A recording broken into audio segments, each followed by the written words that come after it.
La historia del cine se inicia el 28 de diciembre de 1895, cuando los hermanos Louis y Auguste Lumière realizaron la primera proyección pública de imágenes en movimiento. Los Lumière habían inventado lo que muchos han calificado como la fábrica de los sueños, mientras que para muchos otros es una fábrica, sí, pero de hacer dinero. El cinematógrafo, el invento de los Lumière, tenía como antecedente el kinetoscopio de Thomas Alva Edison.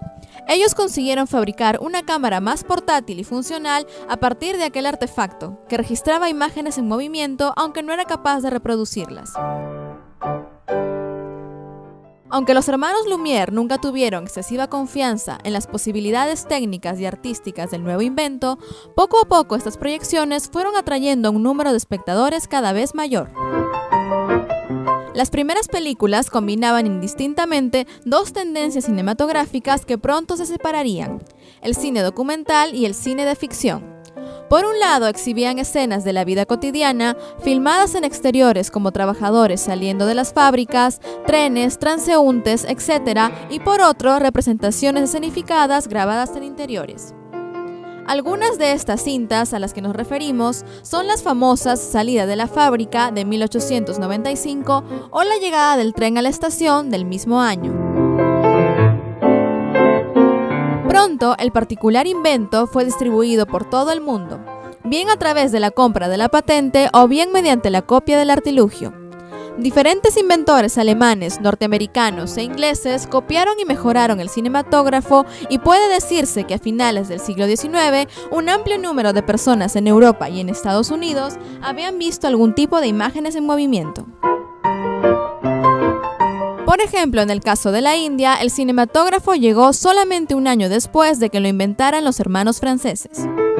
Una vez comprobado su potencial económico, el cine se convirtió pronto en un espectáculo de feria, barato y popular, despreciado por los intelectuales, muy alejado de la categoría de arte bajo la que hoy se le considera. Poco a poco el cine comenzó a dejar de verse como un espectáculo de feria y ciertos intelectuales ya lo empezaban a reivindicar como un arte. A partir de 1910 comienzan a producirse en Europa películas de mayor duración y más calidad. En Francia se adaptaron obras de Victor Hugo o Émile Zola, mientras que en Italia se consolidaba una forma de hacer cine que influirá en todo el mundo. Mientras tanto, en Estados Unidos empiezan a fundarse los primeros estudios cinematográficos. En la Exposición Universal de 1900, el aparato causó una gran sensación, lo que supone el impulso definitivo para su expansión. En Estados Unidos se eliminó la marca Lumière del cinematógrafo tras un forzado conflicto legal, lo que marcó la desligazón del cine europeo y el anglosajón.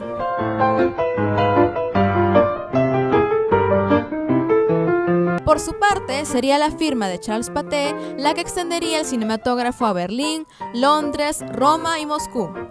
Antes de la Primera Guerra Mundial, el cine francés se había adueñado del mundo. En 1913, la firma Pathé equipaba el 95% de las salas de Bélgica, el 60% de Rusia y el 50% de Alemania. Incluso durante esta época, el cine americano, pese a su producción autóctona, continuaba importando filmes franceses.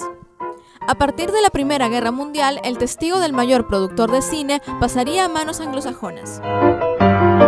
Entre 1909 y 1912, todos los aspectos de la naciente industria estuvieron bajo el control de un monopolio estadounidense, la MPPC, Motion Pictures Patents Company, formado por los principales productores.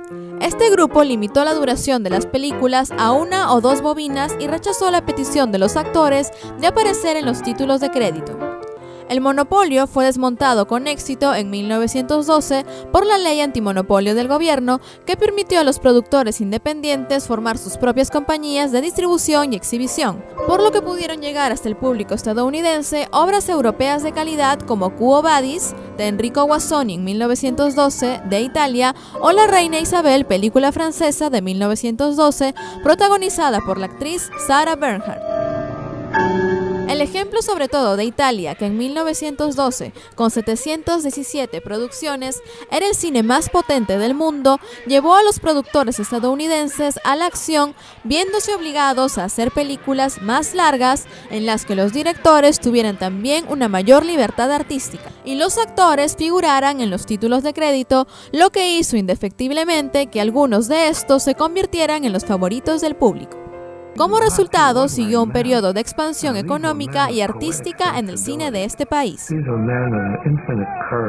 Para la década de 1920, las grandes salas de cine proliferaron por todo el territorio de Estados Unidos, mientras la industria se trasladaba de los alrededores de Nueva York a Hollywood, pequeña localidad californiana junto a Los Ángeles, donde los productores independientes como Thomas Harper Ince, Cecil B. DeMille y Max Sennett construyeron sus propios estudios. Ince introdujo el sistema de unidades en el que la producción de cada película estaba descentralizada, es decir, se trabajaba por obra, con lo que se podían hacer simultáneamente varias películas, cada una de ellas supervisada de principio a fin por un jefe de unidad, un productor ejecutivo que dependía a su vez del jefe de estudio. Se produjeron así cientos de películas al año como respuesta a la creciente demanda de las salas. La inmensa mayoría eran westerns, comedias de tortazos y resbalones y elegantes melodramas como el de Cecil B. DeMille, Macho y Hembra, del año 1919, protagonizado por Gloria Swanson. Ince, por su parte, se especializó en la Guerra Civil estadounidense y el lejano oeste, sin concesiones al sentimentalismo, en los que destacó el entonces popular vaquero William S. Hart. Pronto se vio que la capacidad de conexión con el público que poseía el cine implicaba excelentes expectativas económicas.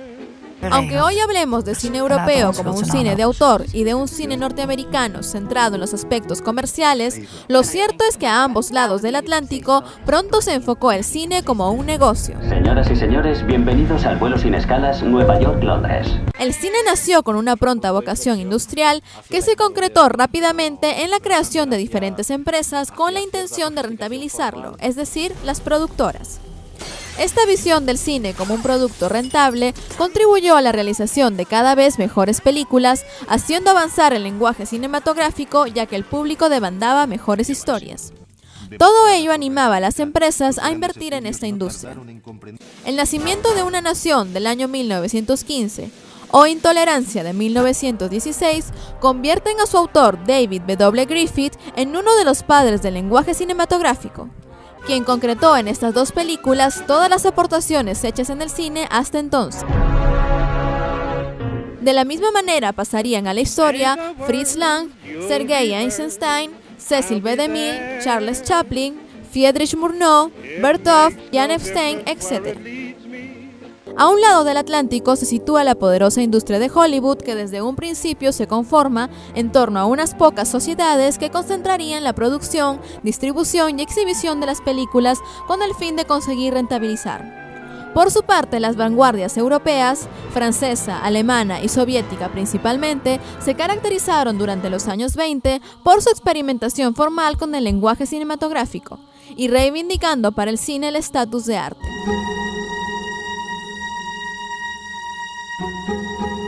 A pesar de que el cine caminaba con paso firme en todos los países, ya durante los años 20 la producción de Estados Unidos comienza a destacar sobre la del resto de cinematografías mundiales, incluida la francesa. En 1920, Estados Unidos produjo 796 largometrajes frente a los 646 producidos por Alemania o a los 65 en Francia. En este año, cerca del 80% de las películas proyectadas en Europa fueron estadounidenses. Esto marcó el inicio de Hollywood como sede mundial de la industria cinematográfica.